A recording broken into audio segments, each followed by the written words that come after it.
Slow సాధిస్తాం సాధిస్తాం సాధిస్తాం సాధిస్తాం సాధిస్తాం సాధిస్తాం వాలంటీర్ల ఐక్యత వాలంటీర్ల ఐక్యత వాలంటీర్ల ఐక్యత వాలంటీర్ల ఐక్యత 10,000 జీతం 10,000 జీతం 10,000 జీతం 10,000 జీతం 10,000 జీతం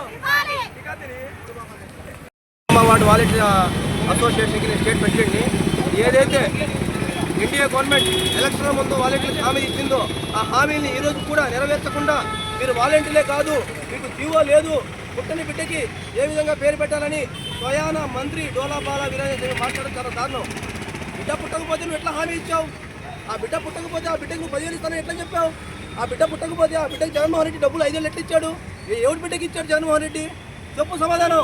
ఈ మంత్రిని నేను ప్రశ్నిస్తున్నా. మంత్రి గారు మీరు మా జిల్లానే ఉమ్మడి జిల్లానే మీరు ఒక డాక్టర్ గారు చదువుకొని బిడ్డ పుట్టలేదు పుట్టని బిడ్డకి నువ్వు హామీ ఎట్లా ఇచ్చావయ్యా? బిడ్డని బిడ్డకి నువ్వు 10,000 ఇస్తాను ఎట్లా చెప్పావయ్యా? మళ్ళీ నువ్వే అసెంబ్లీ సాక్షిగా జగన్మోహన్ రెడ్డి నామకరణం చేయలేదు జీవో ఇవ్వలేదు నేను నామకరణం చేసి జీవో ఇస్తామని చెప్పావు కదయ్యా. ఈ హామీ ఏమైపోయింది? ఇంతమంది మహిళమ్మ తల్లుల ఉసురుని కొట్టుకోబోతుంది గుర్తుపెట్టుకోండి మంత్రి గారు. అలాగే చంద్రబాబు నాయుడు గారు 10,000 జీతం ఇస్తామని చెప్పి వాలంటీర్ వ్యవస్థని మోసం చేసి ఈరోజు 2,60,000 మంది వాలంటీర్లు వాళ్ళ కుటుంబ సభ్యులు ఇంటూ 4 వేసిన యావరేజ్గా 10 లక్షల ఓట్లు వేసుకొని 1,60,165 సీట్ల పైచీలకు మీరు గెలిచి ఈరోజు అధికారం ఏర్పాటు చేయడానికి మీరు వాలంటీర్ గారిని మాట్లాడతారా? 20 లక్షల ఉద్యోగాలు ఏ విధంగా ఇస్తారని నేను మిమ్మల్ని ప్రశ్నిస్తున్నా. 2,60,000 ఉద్యోగాలే మీరు కాపాడలేని వాళ్ళు ఈరోజు 20 లక్షల ఉద్యోగాలు ఇస్తారా? ఇది న్యాయం కాదండి. ఒక్కసారి మీరు ఒక తండ్రి లాంటి స్థానంలో ఉన్నారు ముఖ్యమంత్రి గారు. ఒక్కసారి మీరు పునర్పరిశీలన చేయండి.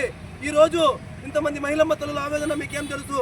ఈరోజు ఒకే చెప్తున్నా, వీళ్ళకి తాగుబోతు భర్తలతో జీతాలు లేక కుటుంబ పోషణ భారమయ్యి గత 5 ఏళ్లలో ఈ జీతంతో బతుకుతా ఉంటే మీరు హామీ ఇచ్చి వాళ్ళని రోడ్డున పడేశారు.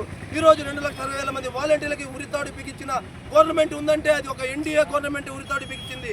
ఇప్పటికైనా మీ తప్పును తెలుసుకొని వాలంటీర్ వ్యవస్థని కొనసాగిస్తే మీకు పాలాభిషేకమే, లేదంటే మీ కుర్చీ కదిలించే బాధ్యత 2,60,000 మంది వాలంటీర్లు తీసుకున్నారని ఈ ప్రభుత్వానికి సవాల్ విసురుతున్నాం. 122 సచివాలయం ఉందండి. మా ఉద్యోగాలు ఇస్తామని చెప్పి మాకు హామీ ఇచ్చి ఇప్పుడు బిడ్డ పుట్టలేదు బిడ్డకు పేరు ఎలా పెడతామంటున్నారు మీరు? హామీ ఇచ్చినప్పుడు మీకు తెలీదా బిడ్డ పుట్టలేదని? హామీ ఎలా ఇచ్చారు మీరు? అలాంటప్పుడు పవన్ కళ్యాణ్ గారు మీరు ఏమన్నారు? ఆడవాళ్ళకి భద్రత కల్పిస్తారని. ఈరోజు ఆడవాళ్ళకి పరిస్థితి రోడ్డు మీద, మేము ఇలా రోడ్డు మీద రావాలా? మీకు చిత్తశుద్ధి ఉంటే మా ఉద్యోగం మాకు ఇవ్వాలని మేము కోరుకుంటున్నాం. 3 జీవో అయిపోయింది అన్నాడు. కానీ జగన్మోహన్ రెడ్డి 2024 మే వరకు శాలరీ వేస్తూనే ఉన్నాడుగా. 2023 జీవో అయిపోతే జగన్మోహన్ రెడ్డి అప్పుడే శాలరీని ఆపేసేయాలి కదా. ఆపలేదు కదా, కంటిన్యూ చేస్తున్నాడు కదా. 2023 జీవో అయిపోయిందని మీరు చెప్పడమే తప్ప మే 2024 మనకి ఎలక్షన్స్ జరిగింది. జగన్మోహన్ రెడ్డి సిద్ధం సభలో చెప్పాడు ఏమని, నేను సీఎంని అయితే నేను మీకు రెన్యువల్ చేస్తానని చెప్పాడు. ఏమని చెప్పేసి సిద్ధం సభలో రెన్యువల్ అయిపోయింది అని చెప్పేసి జగన్మోహన్ రెడ్డి చెప్పాడు.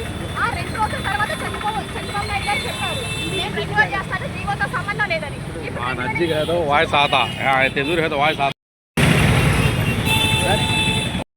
వ్యవస్థను తీసుకొచ్చారు. ఇప్పుడు జీవో లేదని చంద్రబాబు నాయుడు గారు అంటున్నప్పుడు జీవో లేనప్పుడు కొత్త జీవో మీరు ఇవ్వచ్చు కదా. ఇప్పుడు మీరు అధికారంలో ఉన్నారు కదా, ఏదైనా మీరు ఇప్పుడు చేయొచ్చు కదా. రెన్యువల్ అనేది మీరైనా చేయొచ్చు కదా. ఆయన చేయలేదు, మీరు చేయండి. మీకు చిత్తశుద్ధి ఉందన్నారు.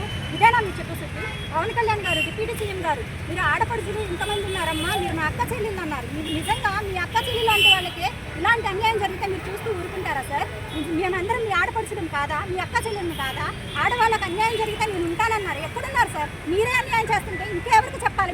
మీరు డిప్యూటీ సీఎంగా ఉన్నారు, జీవో లేదు, ఎలా కొనసాగించాలో అర్థం కావట్లేదంటే మీరు జీవో ఇవ్వడానికి మీకు ఎంతవరకు సార్? మీకు చేత కాదా? మీరు ఇవ్వగలరు, ఇవ్వాలంటే ఇవ్వగలరు. పుట్టని బిడ్డని మీరు చెప్తున్నారు. పుట్టని బిడ్డ చేత విజయవాడ వరదలు ఎలా పనులు చేయించుకున్నారు? ఎలా జీవాలు ఇచ్చారు?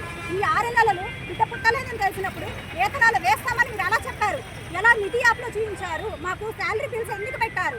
మరి తర్వాత ఇప్పుడు మొన్న స్వచ్ఛతా హీ సేవా కార్యక్రమంలో వాలంటీర్లు రావాలి, మీరు ఇంటింటికి పాంప్లెట్స్ డిస్ట్రిబ్యూట్ చేయాలి, ప్రతిజ్ఞ చేయాలని చెప్పి వాలంటీర్లను సచివాలయ అటెండెన్స్ ద్వారా ఎందుకు పిలిపించారు? మీరు అటెండెన్స్ వేయాలని ఎందుకు చెప్పారు? నిధుల్లోనే లేకపోతే అటెండెన్స్ ఎందుకు వేయమన్నారు? ఎందుకు శాలరీ బిల్స్ పెట్టారు? మమ్మల్ని ఇప్పటివరకు 5 నెలల వరకు ఎందుకు మభ్య పెట్టారు? 2,60,000 మంది వాలంటీర్లు ఆడపడుచులు ఉన్నాం, ఇంట్లో కుటుంబ పోషణ చేతకాని వాళ్ళు ఉన్నారు, చిన్నపిల్లలు ఉన్నారు, పెద్దవాళ్ళు ఉన్నారు. మేమందరం ఏమైపోవాలి? ఇలా మీరు కఠిన నిర్ణయాలు తీసుకొని చేదు వార్తలు మా